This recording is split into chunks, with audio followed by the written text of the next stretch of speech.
Hello everyone, I am किरण नेगी और आज आपका है class third from the chapter general principle and processes of isolation of element. ठीक है, हम लोग दो क्लास कर चुके हैं। फर्स्ट क्लास में हम लोगों ने बेसिक इंट्रोडक्शन किया था और उसके नेम वगैरह देखे थे। साथ में हमने स्टेप्स देखे थे कि हम किस तरह से एलिमेंट्स को आइसोलेट करेंगे। 3 स्टेप थे उसमें। First is concentration of ore, दूसरा क्या था isolation of element from its ore, and the third one is purification of metal. आज हमारा है नंबर 2 step, that is isolation of element, isolation and extraction of element from its ore. ठीक है, इसको करने से पहले जो ये स्टेप हमारा दैट इज आइसोलेशन, आइसोलेट करना किसको, isolation of metal from its ore. ये जो टॉपिक है ये हमारा 2 क्लास में खत्म होगा, यानी आज और कल की क्लास में ये पूरा खत्म हो जाएगा। ये प्रोसेस, ये स्टेप करने से पहले मैं आप लोगों को कुछ बेसिक टर्म्स बता रही हूँ जो हम इसमें यूज करेंगे। उनमें से 2 बहुत ही फेमस टर्म है, that is one is calcination and the second one is roasting. ये नाम बहुत ही ज्यादा सुनाई देता है, कैल्सिनेशन एंड रोस्टिंग। आप लोग जानते हो कि क्या होता है कैल्सिनेशन, क्या होता है रोस्टिंग, क्या होता है? कोई बताना चाहेगा? What is calcination, what is roasting? हाँ जी बताइए। ठीक है, कैल्सिनेशन और रोस्टिंग लगभग सेम ही प्रोसेस होती हैं, बट एक में ऑक्सीजन प्रेजेंट होता है और एक में ऑक्सीजन एब्सेंट होता है। ठीक है, देखो कैल्सिनेशन क्या होता है, फर्स्ट हम लोग कैल्सिनेशन की बात करते हैं, उसके बाद हम लोग रोस्टिंग की बात करेंगे। सो कैल्सिनेशन में हम लोग क्या करते हैं, जो हमारे पास कंसंट्रेट और आ गया है, हमने उससे उसका जो अनवांटेड पार्टिकल्स हैं वो हटा लिए हैं, उससे और पार्टिकल्स हटा के उसको क्या करते हैं, ऑक्साइड में चेंज करते हैं। आप लोग अभी देखोगे इसके बाद जब मैं आपको बताऊंगी कि हमारे पास 3 टाइप के मेटल होते हैं, हाई रिएक्टिविटी वाले, मीडियम रिएक्टिविटी और लो रिएक्टिविटी वाले। उनको हम अलग अलग तरह से क्या करते हैं, आइसोलेट करते हैं उनके मेटल को। लेकिन कईयों में ये स्टेप देखने को मिलता है कि हमें सबसे पहले उनको क्या करना पड़ता है, ऑक्साइड्स में चेंज करना पड़ता है, उनके ऑक्साइड में, क्योंकि उनमें क्या होंगे, अदर क्या कहेंगे, अदर ग्रुप्स भी प्रेजेंट होंगे। हमें उस ग्रुप्स को हटाना है और उसको ऑक्साइड में लेके आना है। तो इसका सबसे अच्छा तरीका होता है कैल्सिनेशन।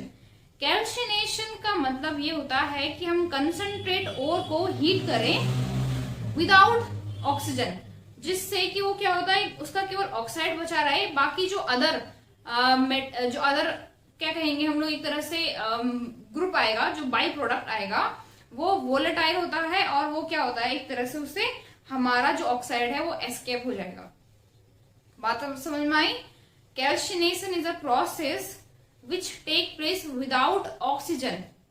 ठीक है, बिना ऑक्सीजन के क्या होता है, आगे चलता है। इसमें हम लोग क्या करेंगे, इसमें हम लोग ओर को हीट करेंगे हाई टेम्परेचर पे। ठीक है, लेकिन टेम्परेचर इतना ज्यादा नहीं होना चाहिए कि मेटल ही मेल्ट हो जाए, बिलो द मेल्टिंग पॉइंट, ये कंडीशन होती है इसमें। और हीट करने के बाद हमारे पास हमारा जो मेटल है वो ऑक्साइड की फॉर्म में आ जाएगा, बाकी जो अदर मटेरियल होता है वो वोलेटाइल फॉर्म में है, चाहे वो अदर फॉर्म में है, वो क्या होगा, एज अ बाई प्रोडक्ट हम उसको अलग कर लेंगे। ठीक है, तो देखो जरा कैल्सिनेशन को, क्या होता है calcination.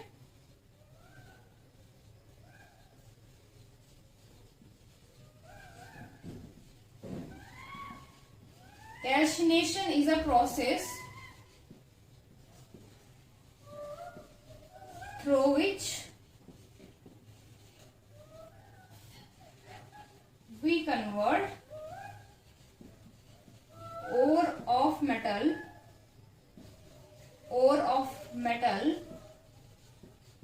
into its oxide without presence of oxygen, या आप सीधे इसको एयर लिख सकते हो, क्योंकि एयर का काम ही क्या होता है, क्या काम होता है, हमारे पास एयर जो है मेनली ऑक्सीजन के लिए तो होती है, हम बिना ऑक्सीजन के रिएक्शन करेंगे जिसमें हम लोग अपने ओर को हाई टेम्परेचर पे हीट देंगे और उसकी ऑक्साइड्स में कन्वर्ट करेंगे बिना एयर के। तो मैं आपको एक एग्जांपल देती हूँ। जैसे हमारे पास ये आयरन का ओर है Fe2O3 और इसमें क्या है, वाटर हाइड्रेटेड फॉर्म में लगा है। ये है इस टाइम पे सॉलिड फॉर्म में, मैंने इसको हीट किया तो क्या होगा, हमारे पास आयरन का ऑक्साइड आ गया और बाकी जो वाटर है वो अलग निकल गया। आप जानते हो वाटर क्या होगा, वोलेटाइल होगा। जैसे ही हम इसको गर्म करेंगे वाटर क्या हो जाएगा, गैस बन के बाहर। ओके, इसी तरह से अगर हमारे पास जिंक कार्बोनेट है, जिंक का ये ओर है जिसको हम लोग गर्म करें तो हमारे पास क्या होगा, देखो ZnO आ जाता है, जिंक ऑक्साइड, साथ में कार्बन डाइऑक्साइड जो कि उड़ जाएगी। इस तरह से कैल्शिनेशन एक ऐसा प्रोसेस है जिसके थ्रू हम लोग मेटल्स के ओर को उसके ऑक्साइड में चेंज करते हैं without presence of air. Clear हो गया? हाँ जी, ये बात क्लियर है ना? चलिए फिर नेक्स्ट पे चलते हैं, हमारा रोस्टिंग क्या होती है।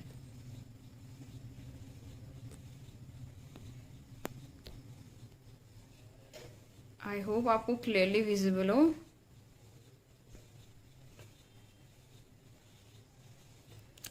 Okay, so next is roasting. Roasting में मैंने आपको कहा था इन दोनों में केवल एक ही अंतर होता है, दैट इज रोस्टिंग। जो अभी तक आपको पता चला है इनमें एक ही डिफरेंस कि इसमें क्या होता है, एयर की प्रेजेंस होती है, यानी ऑक्सीजन की प्रेजेंस में ये रिएक्शन कराई जाती है। यहाँ पे भी सेम चीज होती है, हम लोग ओर लेंगे, कंसंट्रेट ओर लेंगे, उसको हाई टेम्परेचर पे हीट देंगे, लेकिन इन प्रेजेंस ऑफ एयर, यानी ऑक्सीजन की प्रेजेंस में रिएक्शन होगी। और रिएक्शन होने के बाद जब हम हाई टेम्परेचर पे इसको हीट देते हैं तो हमारे पास जो होता है वो ऑक्साइड, सेम ऐसे जिसमें ऑक्साइड बनता है उसमें भी क्या बनता है, ऑक्साइड ही बनता है। बात समझ में आई? रोस्टिंग जो है, रोस्टिंग में भी हमारे पास जो बाई प्रोडक्ट आता है वो ऑक्साइड, जो मेन प्रोडक्ट आता है वो ऑक्साइड ही होता है, ठीक है। लेकिन इसमें अलग क्या है, इसमें ऑक्सीजन की प्रेजेंस है। और जो रोस्टिंग होता है ये ज्यादातर हम लोग इसमें करते हैं, फर्नेस में करते हैं। इसमें पहले मैं लिख देती हूं, in this process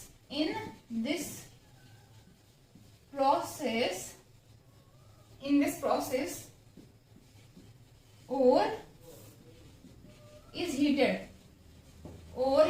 लेकिन क्या कंडीशन बताई मैंने, below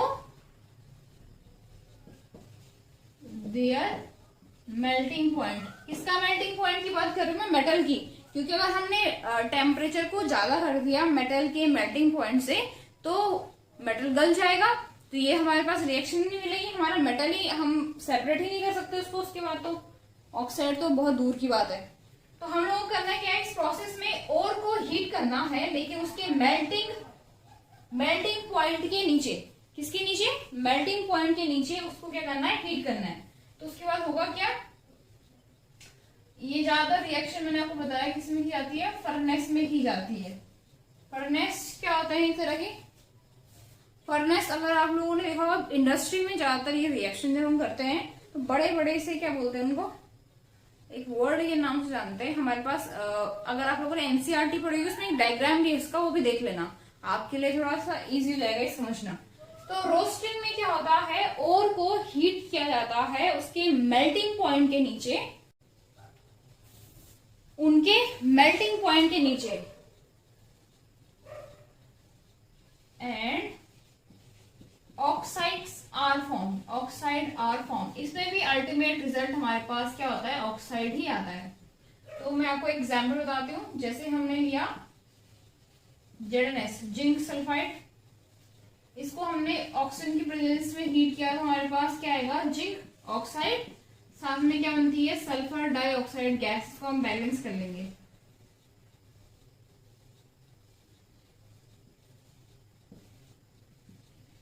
ठीक है, इस तरह से ये रिएक्शन आपको देखने को मिली। इसी तरह से अगर हम लोगों के पास FeS है,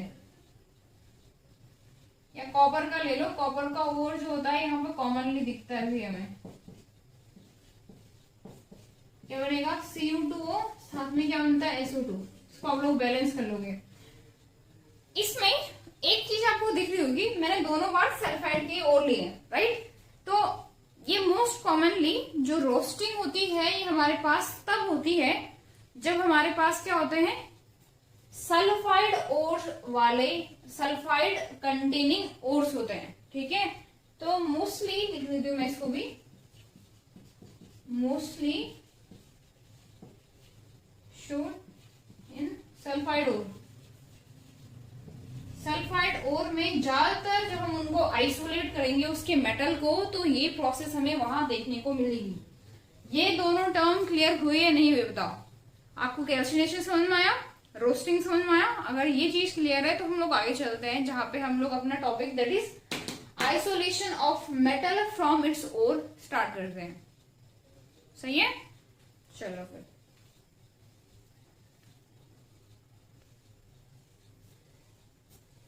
सो आइसोलेशन ऑफ मेटल को जो हमें उसके ओर से करना है वो हम लोग करेंगे तीन तरीके से। पहले हम लेंगे वो मेटल जिनकी रिएक्टिविटी होगी बहुत हाई, देन मीडियम वाले एंड देन लो वाले। ये मैं आपको पहले भी क्लियर कर चुकी हूँ जब हम चैप्टर स्टार्ट कर रहे थे। तीन टाइप के हमारे पास मेटल होंगे। आज हम लोग बात करने वाले ऐसे मेटल जिनकी रिएक्टिविटी क्या होती है हाई, हाई रिएक्टिविटी मेटल। हम लोग क्या लेने वाले हैं आज? High reactivity metal. आप बताओगे, नाम बताओ जरा कौन कौन से आते हैं इसके अंदर। फॉर एग्जाम्पल सोडियम, और बताओ magnesium, like calcium, aluminium and so on, ठीक है। इसमें कुछ और एलिमेंट और भी आते हैं जो हाई रिएक्टिविटी मेटल कहलाते हैं। हाई रिएक्टिविटी मेटल से क्या मतलब होता है? हाई रिएक्टिविटी मेटल का मतलब ये होता है कि हमारे पास इस तरह के मेटल हैं जो क्या करते हैं, तेजी से, बहुत तेजी से रिएक्शन में क्या करते हैं, इन्वॉल्व होते हैं, फटाफट से रिएक्शन करते हैं। जो अभी हमने कैल्सिनेशन और रोस्टिंग देखा था वो हम इन मेटल के साथ नहीं करते हैं। इवन चाहे इनके ओर्स ऑक्साइड और सल्फाइड के फॉर्म में भी हो तब भी नहीं। उसका रीजन होता है इनके हाई रिएक्टिव नेचर। अगर आप लोग देखो तो ये जो हाई रिएक्टिव मेटल होते हैं जैसे सोडियम है, एल्यूमिनियम है, इनके जो ऑक्साइड है, आपने एल्यूमिना का नाम तो सुना ही होगा, Al2O3। इसका हम लोग जो ऑक्साइड बनता है उसके बाद हमें उसका जो नेक्स्ट स्टेप होता है दैट इज रिडक्शन। रिडक्शन करना है यानी हमें उसके ऑक्सीजन को हटाना है। और इनके केस में ये पॉसिबल नहीं होता क्योंकि इनकी ऑक्सीजन के साथ हाई एफिनिटी होती है। इसलिए हम लोग जो नॉर्मल मीडियम रिएक्टिविटी वाले में जो रिएक्शन करते हैं वो हम इनके साथ नहीं कर सकते। बात समझ में आए? एक तो इनकी हाई रिएक्टिविटी प्लस ऑक्सीजन के लिए हाई एफिनिटी। तो हम लोगों ने अभी करा नहीं था, हमने उसमें मेटल के ओर को उनके ऑक्साइड में चेंज किया। ये हम लोग मीडियम रिएक्टिविटी वाले के लिए देखेंगे। यहाँ पे हम लोग ये देखेंगे कि ये हाईली रिएक्टिव मेटल किस प्रोसेस के थ्रू हम लोग इनका मेटल वापस लेके आ सकते हैं। तो मैं आपको बैक लेके चलती हूँ क्लास 10th में। क्लास 10th में भी आपने मीडियम हाई रिएक्टिविटी देखी थी, आप इवन आपने मेटल की रिएक्टिविटी सीरीज देखी थी। उसमें हम लोग ये कहते हैं कि जब भी हाईली रिएक्टिव मेटल की बात होती है वहां पे सबसे अच्छा तरीका होता है मेटल को आइसोलेट करने का इज इलेक्ट्रोलाइसिस। इलेक्ट्रोलाइसिस का मतलब क्या होता है? इलेक्ट्रो मतलब इलेक्ट्रिक, लाइसिस मतलब ब्रेक डाउन। इलेक्ट्रिसिटी की प्रेजेंस में जो ओर होगा उसका break down is called electrolysis. तो इसका एग्जाम्पल हमारे पास वहां मिलता था कि हम किस तरह मोल्टन सोडियम क्लोराइड यानी मोल्टन NaCl से हम लोग सोडियम को कैथोड पे किस तरह से क्या करते थे, डिपोजिट कराते थे। इस तरह से हमारे पास मोल्टन NaCl जो कि हम कह सकते हैं यहाँ पे कि सोडियम का एक ओर है, उससे सोडियम पाते थे। क्लियर हो गई बात? ये बात समझ में आ रही नहीं आ रही है? ठीक है, हम लोग नॉर्मल प्रोसेस नहीं कर सकते इनमें, यानी ऑक्साइड वाली कि पहले इनको ऑक्साइड में कन्वर्ट करो, उसके बाद इनका रिडक्शन कर दो। ये प्रोसेस इनके लिए बहुत ही क्या हो जाएगी, एक्सपेंसिव हो जाएगी, बहुत सारे मटेरियल हमें लेने पड़ेंगे, क्योंकि अगर ये ऑक्साइड के फॉर्म में आ भी गए तो इनको हटाना, ब्रेक डाउन करना क्या होगा, बहुत ही हमें एनर्जी देनी पड़ेगी, तो ये बहुत ही एक्सपेंसिव प्रोसेस हो जाएगी। तो इंडस्ट्री के अंदर हाईली रिएक्टिव मेटल को अगर हमें आइसोलेट करना है तो हम उसके लिए जो जनरल प्रोसेस यूज करते हैं दैट इज इलेक्ट्रोलाइसिस। क्या करते हैं? इलेक्ट्रोलाइसिस। क्लियर हुई ये बात? तो यानी हाई रिएक्टिव मेटल के केस में हम लोग इलेक्ट्रोलाइसिस के थ्रू मेटल को प्योर फॉर्म में लेके आएंगे। सही हो गया? बात समझ में आ रही ना? इसको पहले आप लोगों को इसको करने से पहले ये चीज जाननी जरूरी है कि हम क्यों कर रहे हैं भाई, क्यों कर रहे हैं? क्योंकि बहुत ही हाईली एक्सपेंसिव हो जाएगी हमारी प्रोसेस, बहुत ही कॉम्प्लिकेटेड हो जाएगी, क्योंकि इस मेटल का ऑक्सीजन के साथ अच्छी खासी बॉन्डिंग है, प्लस बहुत ही हाईली रिएक्टिव है ये। तो बार बार क्यों बोलना पड़ रहा है भाई? हाईली क्या है? रिएक्टिव है। सुन आ रही बात? तो इलेक्ट्रोलाइसिस को करें। अच्छा, कोई बताएगा इलेक्ट्रोलाइसिस होती कैसे होगी, क्या होता है उसमें अलग सा?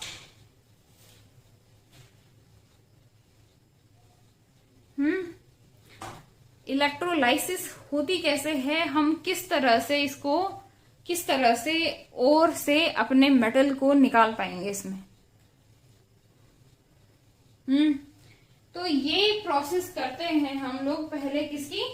एल्यूमिनियम की। एल्यूमिनियम का एक ओर है, एक नहीं वैसे तो बहुत ओर है, लेकिन हम यहाँ पे एल्यूमिनियम को करते हैं एल्यूमिना से सेपरेट। एल्यूमिना जानते हो आप लोग? हम लोग इलेक्ट्रोलाइसिस को समझने के लिए एल्यूमिनियम को एग्जाम्पल ले रहे हैं। एल्यूमिनियम का हम एक ऑक्साइड ले रहे हैं जिसको हम लोग एल्यूमिना कहते हैं, एल्यूमिना। इससे हम लोग एल्यूमिनियम को सेपरेट करने वाले हैं। और आप लोग एल्यूमिनियम के बारे में तो जानते होंगे, सबसे ज्यादा मिलने वाला मेटल है अर्थ क्रस्ट पे। 8% जो है इसका क्या है, कंपोजिशन होता है अर्थ में। तो एल्यूमिना से हम लोग एल्यूमिनियम को सेपरेट करेंगे, लेकिन प्रॉब्लम क्या होती है एल्यूमिनियम की इस ऑक्साइड में, जैसे मैंने ये बताया था, इन मेटल्स की ऑक्सीजन के साथ बहुत ही हाई एफिनिटी होती है। तो इसको मेल्ट होने के लिए 2050 डिग्री सेल्सियस टेम्परेचर चाहिए होता है।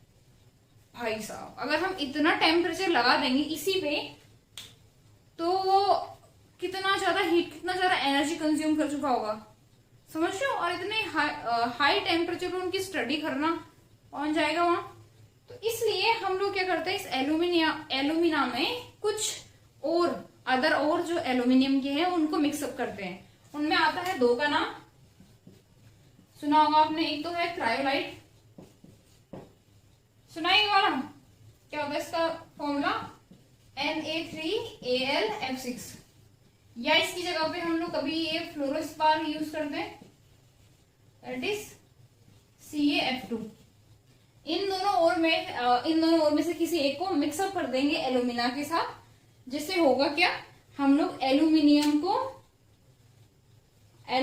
का जो मेल्टिंग पॉइंट है वो थोड़ा घट जाएगा, ठीक है। और इस तरह से इलेक्ट्रिसिटी उसको क्या कर सकती है, सेपरेट कर पाएगी। जिस प्रोसेस को हम लोग आज यूज करने वाले हैं उसको बोलते हैं हॉल्ट-हेरोल्ड प्रोसेस। सुना है नाम, हॉल्ट-हेरोल्ड प्रोसेस कहते हैं इसको, जिसके थ्रू हम लोग क्या करने वाले हैं, एल्यूमिनियम को सेपरेट करने वाले हैं। यहाँ तक बात क्लियर हुई? स्टार्ट कर रही, कौन सी प्रोसेस है वो बताओ भाई, क्लियर है ना यहाँ तक? सो स्टार्ट करते हैं।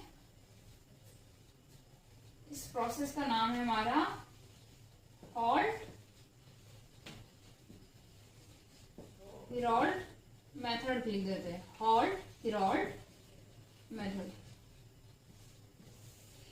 हॉल्ट-हेरोल्ड मेथड जो है वो एल्यूमिनियम को आइसोलेट करने का एक क्या है, तरीका है, जो सिर्फ एल्यूमिनियम के लिए नहीं होता, लेकिन जो ज्यादातर केस में सबसे अच्छा एल्यूमिनियम के लिए माना जाता है ये प्रोसेस। तो देखो हॉट की रॉड मेथड जो है इसमें हम लोग क्या करते हैं, हम लोग एल्यूमिना का मिक्सचर लेते हैं, एल्यूमिना जिसमें हम लोगों ने क्या किया था, एक और मिलाया था एल्यूमिनियम का, और इसके मिक्सचर को लेते हैं। देखो डायग्राम देखना इसका ध्यान से किस तरह से होता है। इसमें एक वेसल होती है,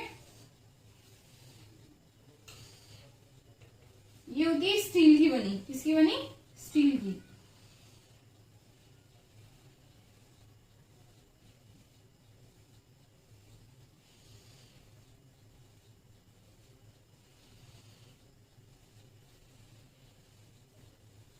इस बीकर के अंदर हमने जो मिक्सचर भर रखा है वही भर रखा है किसका, हम लोग यहाँ पे और की जगह पे क्रायोलाइट ले लेते हैं ताकि हमारा कंफ्यूजन ना रहे। इसके अंदर हमने भर रखा है एल्यूमिना यानी एल्यूमिनियम का ऑक्साइड प्लस क्रायोलाइट, क्रायोलाइट, ठीक है। ये जो हमारा वेसल बना हुआ है ये बाहर से तो है स्टील का, लेकिन अंदर से जो ये डिपोजिशन है ये है carbon plus graphite, carbon plus graphite. अब आप बोलो कार्बन और ग्रेफाइट में क्या डिफरेंस है, ये भी आइसोटोप ही है कार्बन का, जानते हो आप लोग। ग्रेफाइट क्या होता है, कार्बन का ही तो, कार्बन से तो मिलके बनता है, लेकिन क्या होगा इनका नेचर अलग अलग होगा। इस बीकर में हमने भर रखा है Al2O3 और क्रायोलाइट का मिक्सचर। इसमें हम लोग रखते हैं कार्बन की रॉड, कार्बन की मैंने रख दी यहाँ पे 3 रॉड, ठीक है। किसकी है ये, कार्बन की रॉड है, और इस तरह से डायग्राम क्लियर हुआ। ये क्या है, कार्बन के, और ये कार्बन के हैं एनोड, एनोड पे रहेगा पॉजिटिव चार्ज, और ये बाहर की वेसल जिसपे कार्बन और ग्रेफाइट लगा हुआ है ये बिहेव करेगा कैथोड की तरह, और इस पे रहेगा निगेटिव चार्ज। अब ये बताओ इलेक्ट्रिसिटी जो चलेगी उससे सबसे पहले क्या होगा, जैसे ही इलेक्ट्रिसिटी चलेगी मिक्सचर पे क्या इफेक्ट पड़ेगा, जैसे ही इलेक्ट्रिसिटी इसमें फ्लो करना स्टार्ट करेगा एल्यूमिनियम जो होगा वो टूटेगा अपने आयंस में, Al2O3 जो होगा वो अपने आयंस में टूटेगा। तो आयंस क्या होंगे हमारे पास, एक तो एल्यूमिनियम के होंगे और क्या होंगे, ऑक्सीजन के,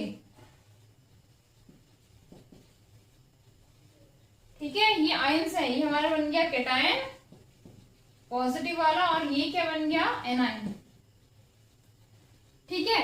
अब होगा क्या, देखो आयंस जैसे ही टूटते हैं और सॉल्यूशन के अंदर जाते हैं उनके अंदर एक नेचर होता है कि वो अपने ऑपोजिट चार्ज की तरफ अट्रैक्ट होते हैं।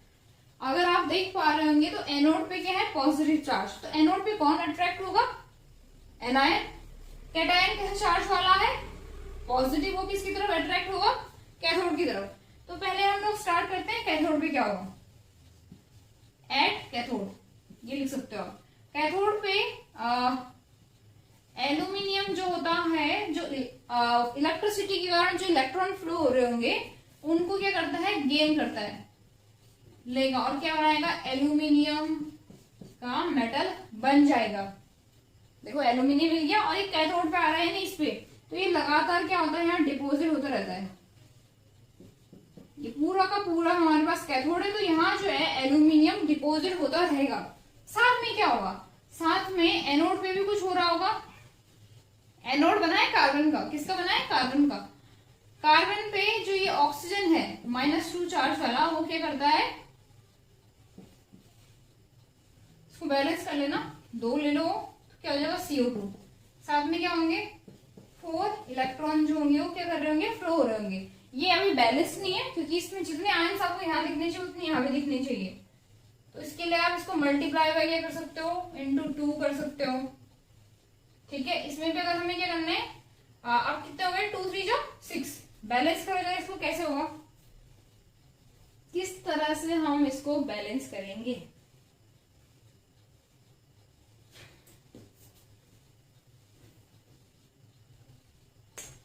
तो तो ये तो इस तरह से बैलेंस नहीं हो रहा, क्योंकि अगर हम यहाँ पे 2 3 6 ले तो यहाँ पे 6 इलेक्ट्रॉन होने चाहिए। अगर हम यहाँ पे 6 करना चाहें तो हमें यहाँ पे 3 लिखना पड़ेगा, तो उससे कार्बन बैलेंस नहीं होगा, तो इसको डबल कर दो, 2 को कर दो 4। अब कितने जाएंगे, 4 3 जा 12। बैलेंस करो, यहाँ पे कितने लेने पड़ेंगे 6, यहाँ पे कितने लेने पड़ेंगे 3 over 2, यहाँ पे क्या हो जाएगा 12 इलेक्ट्रॉन। ये चीज आपके लिए इंपॉर्टेंट नहीं है, मैं तो एक्चुअली आपको रिएक्शन बैलेंस कर रही हूँ ताकि हम जो लास्ट वाले रिएक्शन करेंगे वो आपको समझ में आ सके कैसी आई।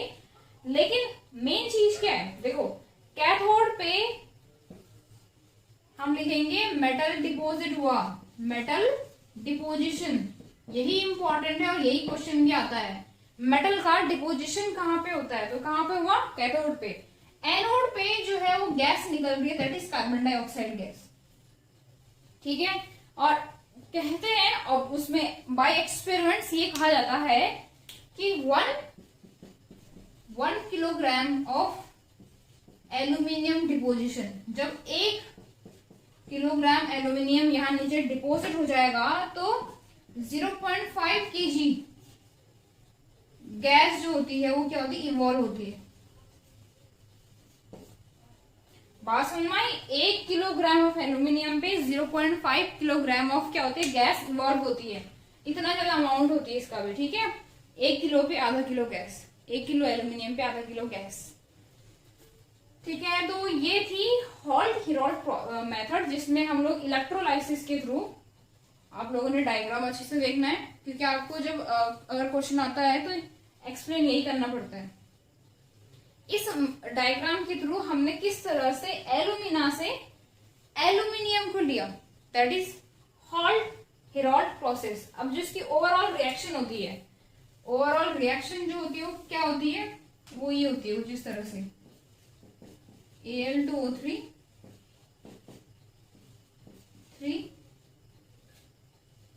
3 कार्बन क्या बन जाएगा, 4 एल्यूमिनियम, 3 2 6 प्लस 6 CO2।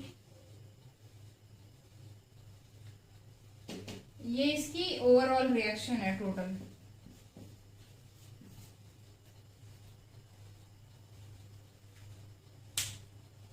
सिक्स 2 जो 12, बैलेंस नहीं हो रही, नहीं बैलेंस कहाँ पे नहीं हो रही, यहाँ पे देखो 2 3 जो 6 है और 6 यही लिख लेते जो हमने लिखा था। हमने एल्यूमिनियम कितने ले रखे हैं, 4, कार्बन 3 ले रखे हैं, एल्यूमिनियम भी कितने बनेंगे यहाँ पे, जब हमने 4 2 जो यहाँ पे 8 बन जाएंगे और यहाँ पे 4 3 जो 12, 6 CO2। Now balance. तो ये जो रिएक्शन है इसमें लास्ट में अगर आप देखो तो हमारे पास एल्यूमिनियम जो होता है वो क्या आता है, सेपरेट हो गया, डिपोजिट हो गया, और यही जो है आपकी हॉल्ट हीरोल्ट मेथड है। क्लियर। तो देखो हाई रिएक्टिव मेटल में इसी तरह की इलेक्ट्रोलाइसिस के थ्रू हम लोग मेटल का डिपोजिशन करेंगे, यानी मेटल को किसमें, आइसोलेट फॉर्म में लेके आएंगे। इसके बाद वाला स्टेप जो होता है वो प्यूरिफिकेशन होता है, बट हम वो नहीं करेंगे। कल के क्लास में हम लोगों को 2 और चीजें देखनी है, मीडियम रिएक्टिविटी वाली और लो रिएक्टिविटी वाली। वो थोड़े लंबे हैं तो मैं अभी नहीं करा सकती हूँ, बहुत लंबा टाइम खिंच जाएगा। आई होप कि आपको ये समझ में आया हो, ठीक है। कल की क्लास में मिलते हैं फिर।